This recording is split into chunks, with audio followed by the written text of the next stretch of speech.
भारत माता की जय के नारे लगने चाहिए। असदुद्दीन ओवैसी भी मेरा साथ देंगे।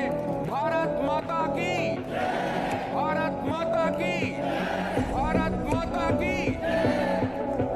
असदुद्दीन ओवैसी आप पे भी कैमरा था उस समय। हाँ, मैं नहीं बोला तो मैं बोलूंगा हिंदुस्तान जिंदाबाद, भारत जिंदाबाद, जय हिंद बोलूंगा। ये मेरा फंडामेंटल राइट है। ये क्या कर सकते हैं हम लोग?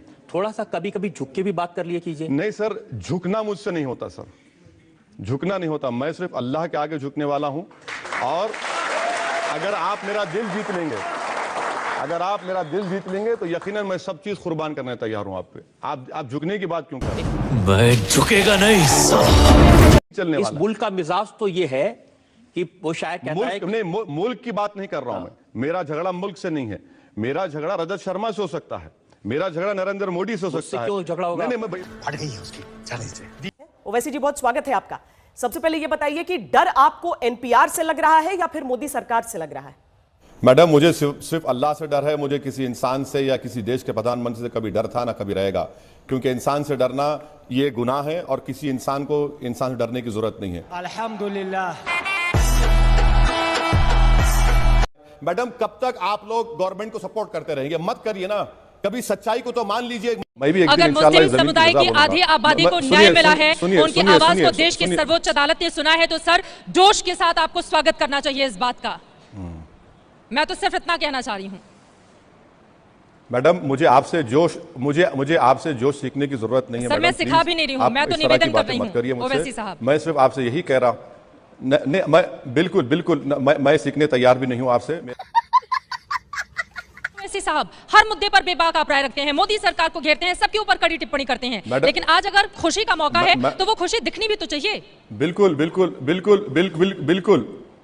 बिल्कुल क्या करूं मैं खुशी दिखाने के लिए? बताइए क्या है आपके पास खुशी का पैमाना क्या है? क्या मुझे अब देशभक्ति, खुशी सब आप लोगों से सीखना पड़ेगा? नहीं सर। आप बताइए, आप वजीर आजम से पूछिए कि उनकी बीवी उनके घर में क्यों नहीं रह रही है। अरे बाप रे, ये तो धोती खोल रहा है। उस औरत का हक का क्या होगा? अब आप देखिए, अब आपके चेहरे का रंग कितना बदल जाता है। पूछते क्यों नहीं आप? कराली बेइज्जती। बड़े मियाँ तो बड़े मियाँ, छोटे मियाँ तो सुभान अल्लाह। हाँ बिल्कुल सुभान अल्लाह, वो सुभान अल्लाह है, अल्हम्दुलिल्लाह है, माशाअल्लाह है।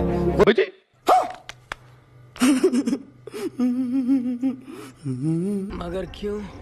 मैं आज भी मानती हूँ कि सबरीमाला में लड़कियों के जाने का अधिकार है। आप बीजेपी के स्पोक्स पर्सन बन जा रही है। सुनिए, मैं बोलिए। गलत है वैसे।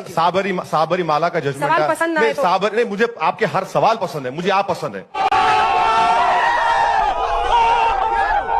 तो मेरा पहला सवाल आपसे, प्रधानमंत्री ने बीती शाम अपने भाषण में कहा कि कथित सेक्युलरों का नकाब उतर गया है इस चुनाव में, सही कहा?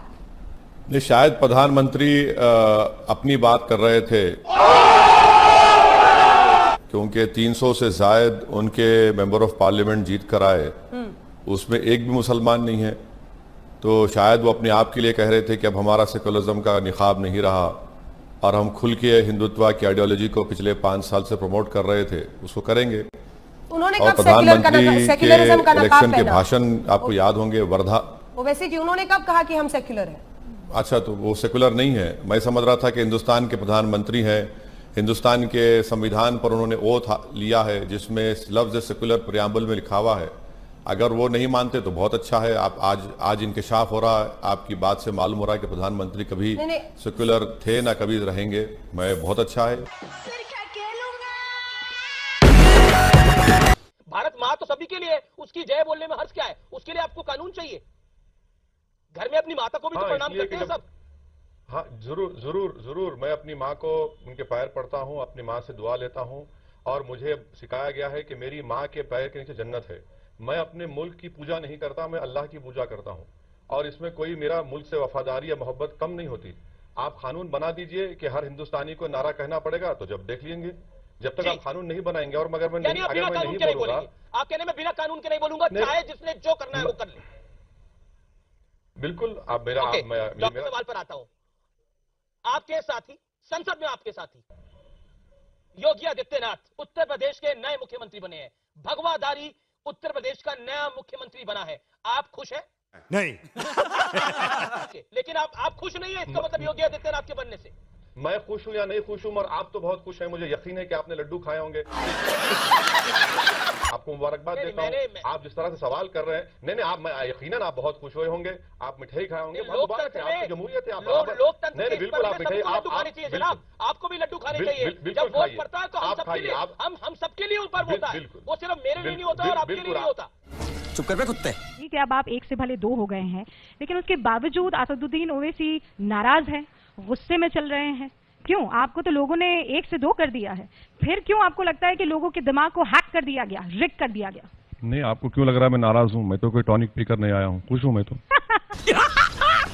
मस्त जोक मारा। साहब, मैं आपसे पूछना चाहती हूँ, जो दूसरे आपके एमपी आए वो महाराष्ट्र से आए हैं, तो इस बार महाराष्ट्र में आपके पर जो हैं थोड़े ज्यादा बड़े देखे जा सकते हैं? अरे मैडम, राजनीतिक उड़ान के लिए आपको इतनी तकलीफ क्यों हो रही है? पर निकल रहे हैं, आप पर काटना चाहते हैं क्या? नहीं, सवाल का तरीका भी अच्छा होना चाहिए। आप एक मोअज़्ज़िज़ चैनल के एक मोअज़्ज़िज़ एंकर हैं, आप इस तरह के अल्फाज मत करिए, पर निकल रहे हैं, क्या मतलब? मैं कह रही हूँ फट गई है उसकी, चल नीचे। कि आप कुर्ता पायजामा में कैसे जिम में काम कर?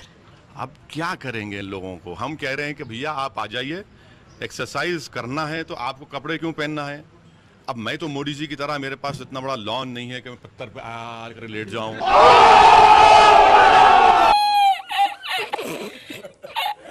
अयोध्या गए या नहीं गए? नहीं।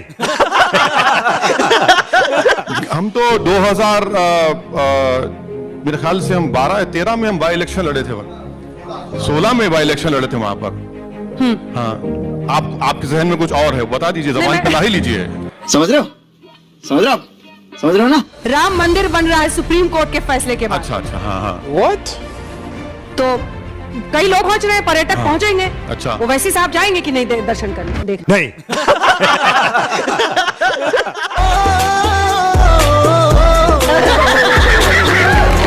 नहीं, मैं तो इस बारे में खुलकर कहा हूं और आज भी कह रहा हूं कि जब तक हम जिंदा रहेंगे, हमारी नस्लों को हम बताते रहेंगे कि आजाद भारत को धोखा देकर बाबरी मस्जिद को बीजेपी ने शहीद किया था। और सुप्रीम कोर्ट अगर वहां मस्जिद बीजेपी शहीद नहीं करती तो क्या ये आज का फैसला आता? वो मेरी मस्जिद थी, है और रहेगी इंशाअल्लाह ताला। हम तो बोलते रहेंगे। ये बड़ी अच्छी बात कही आप।